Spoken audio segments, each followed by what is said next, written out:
ഓബദ്യാവ് 1-21 വരെയുള്ള വാക്യങ്ങൾ. ഓബദ്യാവിന്റെ ദർശനം. യഹോവയായ കർത്താവ് ഏദോമിനെക്കുറിച്ച് ഇപ്രകാരം അരുളിച്ചെയ്യുന്നു: നാം യഹോവയിൽ നിന്ന് ഒരു വർത്തമാനം കേട്ടിരിക്കുന്നു. ജാതികളുടെ ഇടയിൽ ഒരു ദൂതനെ അയച്ചിരിക്കുന്നു. എഴുന്നേൽപ്പിൻ, നാം അവളുടെ നേരെ യുദ്ധത്തിന് പുറപ്പെടുക.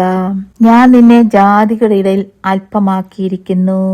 നീ അത്യന്തം ധിക്കരിക്കപ്പെട്ടിരിക്കുന്നു. പാറപ്പിളർപ്പുകളിൽ പാർക്കുന്നവനും ഉന്നതവാസമുള്ളവനും ആർ എന്നെ നിലത്ത് തള്ളിയിടും എന്ന് ഹൃദയത്തിൽ പറയുന്നവനുമായവനെ, നിന്റെ ഹൃദയത്തിന്റെ അഹങ്കാരം നിന്നെ ചതിച്ചിരിക്കുന്നു. നീ കഴുകനെ പോലെ ഉയർന്നാലും നക്ഷത്രങ്ങളുടെ ഇടയിൽ കൂടുവെച്ചാലും അവിടുന്ന് ഞാൻ നിന്നെ ഇറക്കും എന്ന് യഹോവയുടെ അരുളപ്പാട്. കള്ളന്മാർ നിന്റെ അടുക്കൽ വന്നാലോ, രാത്രിയിൽ പിടിച്ചു പറിക്കാർ വന്നാലോ, നീ എങ്ങനെ നശിച്ചു പോയിരിക്കുന്നു? അവർ തങ്ങൾക്ക് മതിയാകോളം മോഷ്ടിക്കയില്ലയോ? മുന്തിരിപ്പഴം പറിക്കുന്നവർ നിന്റെ അടുക്കൽ വന്നാൽ അവർ ഏതാനും കാലാപ്പഴം ശേഷിപ്പിക്കില്ലയോ? ഏശാവിനുള്ളവരെ കണ്ടുപിടിച്ചിരിക്കുന്നതും അവന്റെ നിക്ഷേപങ്ങളെ തിരഞ്ഞു കണ്ടിരിക്കുന്നതും എങ്ങനെ? നിന്നോട് സഖ്യതയുള്ളവരൊക്കെയും നിന്നെ അതിരോളം അയച്ചു കളഞ്ഞു. നിന്നോട് സന്ധിയുള്ളവർ നിന്നെ ചതിച്ചു തോൽപ്പിച്ചിരിക്കുന്നു. നിന്റെ ആഹാരം ഭക്ഷിക്കുന്നവർ നിനക്ക് കണിവെക്കുന്നു. അവന് ബുദ്ധി ഒട്ടുമില്ല. അന്നാളിൽ ഞാൻ ഏദോമിൽ നിന്ന് ജ്ഞാനികളെയും ഏശാവിന്റെ പർവ്വതത്തിൽ നിന്ന് വിവേകത്തെ നശിപ്പിക്കും എന്ന് യഹോവയുടെ അരുളപ്പാട്. ഏശാവിന്റെ പർവ്വതത്തിലേവനും കുലയാൽ ഛേദിക്കപ്പെടുവാൻ തക്കവണ്ണം തേമാനെ, നിന്റെ വീരന്മാർ ഭ്രമിച്ചു പോകും. നിന്റെ സഹോദരനായ യാക്കോബിനോട് നീ ചെയ്ത സാഹസ നിമിത്തം ലജ്ജ നിന്നെ മൂടും. നീ സദാകാലത്തേക്കും ഛേദിക്കപ്പെടും.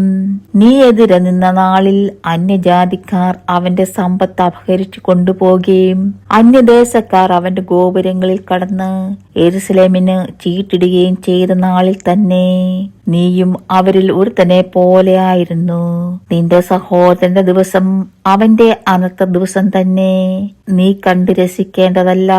നീ യഹൂദരെ കുറിച്ച് അവരുടെ അപായ ദിവസത്തിൽ സന്തോഷിക്കേണ്ടതല്ല. അവരുടെ കഷ്ട ദിവസത്തിൽ നീ വമ്പ് പറയേണ്ടതല്ല.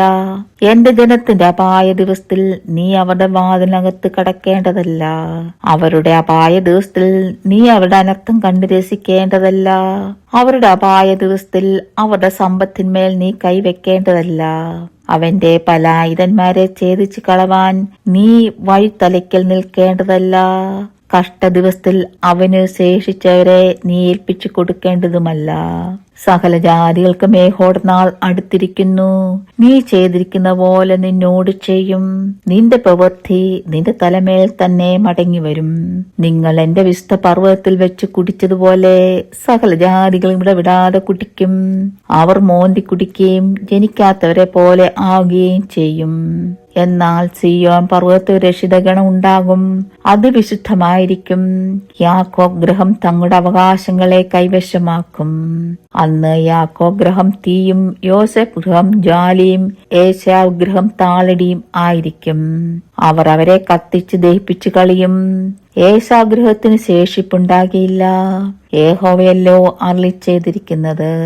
തെക്കേ ദേശക്കാർ ഏശാവിന്റെ പർവ്വതവും താഴ്വീതിയിലുള്ളവർ ഫെലിസ്തദേശവും കൈവശമാക്കും. അവർ എഫ്രൈം പ്രദേശത്തെയും സമരിയ പ്രദേശത്തെയും കൈവശമാക്കും. ബെന്യാമീനോ ഗിലെയാദിനെ കൈവശമാക്കും.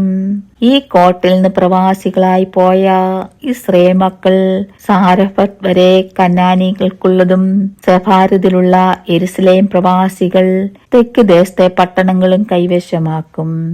ഏശാവിന്റെ പർവ്വത്തെ ന്യായം വിധിക്കേണ്ടതിന് രക്ഷകന്മാർ സിയോൻ പർവ്വതത്തിൽ കയറി ചെല്ലും. രാജ്യത്വം യഹോവയ്ക്കാകും. ദൈവമേ, സ്തുതി നിനക്ക് യോഗ്യമാകുന്നു. ബാറിക്കുമോ.